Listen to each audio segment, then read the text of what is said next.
আমার কাছে যদি জিজ্ঞেস করা হয় পৃথিবীর সর্বশ্রেষ্ঠ খাবার কি, তাহলে চোখ বন্ধ করে একটাই কথা মাথায় আসবে, যার আর কোনো তুলনা নেই।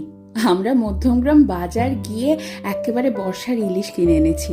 একটু নুন আর হলুদ মাখিয়ে সর্ষের তেলে ভেজে নিয়েই সাথে গরম ভাত, কাঁচা লঙ্কা আর ইলিশ মাছ ভাজার তেল।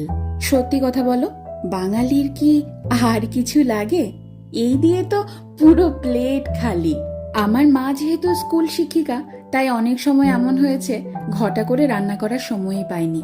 আর সে সময় যদি বাড়িতে ইলিশ মাছ থাকতো, তাহলে এই ইলিশ মাছ ভাজা দিয়ে কত তৃপ্তি করে খেয়ে উঠেছি সবাই। আমার এই বাড়িতে বাবা মা এসেছে, আর সেই তৃপ্তি করে খাওয়ানোর সুযোগটা এবার আমি পেয়েছি। আমার খাদ্য রসিক বাবা গরম গরম ভাত আর ইলিশ মাছ ভাজা নিয়ে বসে পড়েছে। দেখো কত মজা করে খাচ্ছে, দেখেও যেন তৃপ্তি আসছে আমার।